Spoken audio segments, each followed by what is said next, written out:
नमस्कार विद्यार्थी मित्रांनो, मी प्रियंका ग्लोबल ऑनलाईन मराठीमध्ये आपल्या सगळ्यांचं मनापासून स्वागत करते. आज आपण महाराष्ट्र सेट परीक्षा 2025 15 जून 2025 ला आपली महाराष्ट्र सेट एक्झामिनेशन आहे आणि या परीक्षेमध्ये आपल्याला पेपर 2 हिस्ट्रीमध्ये 10 युनिट्स आहे. या 10 युनिट्स पैकी टोटल 200 गुण आपले या पर्टिक्युलर 10 युनिट्सवर डिपेंड करतात. सो आजच्या पर्टिक्युलर सेशनमध्ये 100 पेक्षा अधिक अत्यंत महत्त्वाचे प्रश्न परीक्षेच्या दृष्टिकोनातून आपण डिस्कशन करणार आहोत. येणाऱ्या परीक्षेमध्ये हे प्रश्न आपल्या सगळ्यांसाठी खूप महत्त्वपूर्ण ठरणार आहे. ओव्हरऑल या 10 युनिटचं कंप्लीट रिव्हिजन आजच्या व्हिडिओ लेक्चरच्या माध्यमातून आपलं होणार आहे. त्यामुळे व्हिडिओ लेक्चर शेवटपर्यंत नक्कीच बघा. आणि जर आपण महाराष्ट्र सेट एक्झामिनेशन टार्गेट करीत आहात आणि पेपर 2 आपलं हिस्ट्री आहे, तर आपल्या सगळ्यांसाठी 50 दिवसीय क्रॅश कोर्स अवेलेबल आहे. या 50 दिवसामध्ये आपलं हिस्ट्रीचा कंप्लीट सिलेबस जो आहे तो आपल्याला कव्हर करून मिळणार आहे. या व्यतिरिक्त डेली बेसिसवर आपलं लाईव्ह सेशन असेल, ज्यामध्ये संपूर्ण इतिहासाच्या आपल्या संकल्पना क्लिअर होणार. 10 युनिट्सवर आधारित शॉर्ट स्वरूपाच्या नोट्स देखील अवेलेबल आहे. आता एक्झामिनेशनला अत्यंत कमी कालावधी राहिलेला आहे आणि या कमी कालावधीमध्ये या शॉर्ट्स नोट्स जे आहे आपल्या सगळ्यांना परीक्षा क्वालिफाय करण्यासाठी महत्त्वाचं ठरेल. सोबतच रेकॉर्डेड फॉर्ममध्ये देखील आपण व्हिडिओ लेक्चर बघू शकता. लास्ट 10 इयर्सचं PYQ मिळणार आहे, जेणेकरून मागील वर्षी प्रश्न कशा स्वरूपाचे विचारण्यात आलेले हे देखील आपल्याला क्लिअर होईल. 20 पेक्षा अधिक मॉक टेस्ट आहे मित्रांनो आपल्या प्रॅक्टिस करिता आणि वीकली टेस्ट देखील अवेलेबल आहे. सो या कोर्सला जॉईन करा. जॉईन करण्याची फीस 8,000 आहे, पण 50 दिवसांसाठी 8,000 पे करणं शक्य नसल्यामुळे फीस कमी करून मिळेल. यासाठी या ऑफिशियल नंबर्सवर कॉन्टॅक्ट करा आणि पेपर 1 हा पेपर 2 सोबत फ्री ऑफ कॉस्ट आहे. सुरू करूया आजच्या आपल्या पर्टिक्युलर सेशनला. सो क्वेश्चन आहे, सुरुवातीच्या आधुनिक काळात उम्मल म्हणून काय ओळखलं जात असे? ए करदाता, बी करसंग्रह, सी जमीनदार आणि डी आहे गाव प्रमुख. सो बघा, उम्मल काय आहे, तर हे एक टर्म्स आहे जे कर संग्रह कसायचं टॅक्स जे कलेक्ट करतात त्या संबंधित वापरली जाणारी ही संकल्पना आहे. नेक्स्ट क्वेश्चन आहे, भारतात मध्यमवर्गीय लोक नाही असं कोणी म्हटलं आहे? ए अबुल हमीद लाहोरी, सी फक्रोयन बर्नियर, सी काफी खान और डी सुजन राय भंडारी. सो भारतात मध्यमवर्गीय लोक नाही असं बर्नियर यांचं वक्तव्य आपल्याला पाहायला मिळतं. त्यामुळे योग्य उत्तर इथे बी आहे. नेक्स्ट आहे, मुघल चित्रकला शैली संदर्भात कोणतं विधान इथे योग्य आहे, बरोबर कोणतं आहे?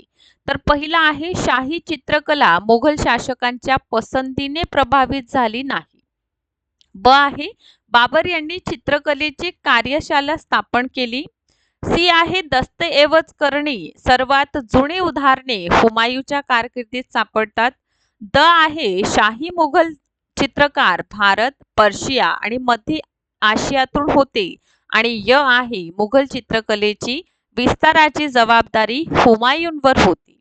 तर योग्य उत्तर आहे इथे दस्तऐवज करण्याची सर्वात जुने उदाहरण हुमायूं. कारण हुमायूं जेव्हा त्यांचं निष्कासनचं टाइम पिरियड सुरू होतं तेव्हा त्यांनी जे चित्रकार आहे ते सोबत आणलेले आपण बघतो आणि सोबतच शाही मुघल चित्रकारी भारत, पर्शिया आणि मध्य आशियातून आलेले आपल्याला दिसून येतात.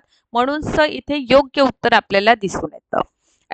चलो नेक्स्ट क्वेश्चन कडे आपण वळूया. 1580 मध्ये अकबराने खालीलपैकी कोणती जमीन महसूल व्यवस्था सुरू केली? ए दहशाला, बी कोठी वापरकर्ते, सी कानकून की डी नासक. सो अकबराने जी आहे ना दहसाला बंदोबस्त प्रणाली राजा टोडरमलच्या सहयोगाने सुरू केलेला आपण बघतो. त्यामुळे योग्य उत्तर ए आहे. नेक्स्ट आहे, हे स्मारके दिलेली आहे आणि यांना क्रोनॉलॉजिकल सेट करायची आहे. ए जामा मस्जिद दिल्ली, हुमायूंचा मकबरा दिल्ली, बादशाही मस्जिद लाहोर आणि ताजमहल आग्रा. तर मित्रांनो याचं क्रोनॉलॉजी जर बघितला आपण तर सर्वप्रथम हुमायूंचा मकबरा ठीक आहे कधी बनलेला आहे? 1564 पासून 71 है ना, अकबरांच्या टाइम पिरियड मध्ये. ताजमहल कोणाच्या टाइम पिरियड मध्ये बनला? ऑब्विसली शहाजहान. 1631 पासून 1653 च्या टाइम पिरियड मध्ये. देन जामा मस्जिद आपण बघतो शहाजहानच्या टाइम पिरियड मधील आहे ना, 1650 पासून 56. आणि बादशाही मस्जिद आहे लाहोरला 1674 ला औरंगजेब यांनी स्थापन केलेलं. दॅट्स वाय याचं क्रोनॉलॉजिकल 2413 या क्रमाने आपण याला बघतो. नेक्स्ट क्वेश्चन आहे, जहांगीरने खालील चित्रकारांपैकी कोणाला नादिर उज जमा ही उपाधी दिली? पर्टिक्युलर ही टायटल आहे, कोणाला दिलं आहे? अबुल हसन बी मंसूर, सी बिसनदास और डी मनोहर. तर ही दिलेलं आहे अबुल हसन यांना. कोणी दिलं? जहांगीर यांनी है ना. अबुल हसन सारखे एकही चित्रकार नाही असं तुजुक एक जहांगीर मध्ये लिहिलेलं आपल्याला दिसून येतं. आणि नादिर उल जमान असं प्रकारचं बिरुद देखील त्यांना देण्यात आलेलं. नेक्स्ट आहे, मुघल काळात भारतातून होणाऱ्या निर्यातीत सर्वाधिक वाटा कोणत्या वस्तूचा होता? म्हणजे मुघल टाइम पिरियड मध्ये सगळ्यात जास्त निर्यात केली जाणारी वस्तू कोणती होती? ए सुती कापड, बी साखर, सी सोने की डी तांबे. सो ऑब्विसली मित्रांनो सुती कापड ही सगळ्यात जास्त प्रमाणात निर्यात केली जाणाऱ्या आपल्याला दिसून येतं. ओके, सो निर्याती वस्तूपैकी कापूस बघा, कापड बघा, काळी मिरची बघा, नीळ आहे, साखर आहे, रेशीम आहे, मीठ, अफू, औषधे, ठीक आहे, हिरे मोती यांचा देखील समावेश आपल्याला दिसून येतं. या व्यतिरिक्त सगळ्यात जास्त म्हटलं तर सुती कापड. ठीक, चल अशा प्रकारे बघा, हे असं प्रश्न आहे जे हायलाइटेडली आपल्याला परीक्षेमध्ये जे आहे नक्कीच विचारतात. ठीक आहे, त्यामुळे आपण समोर जाऊया.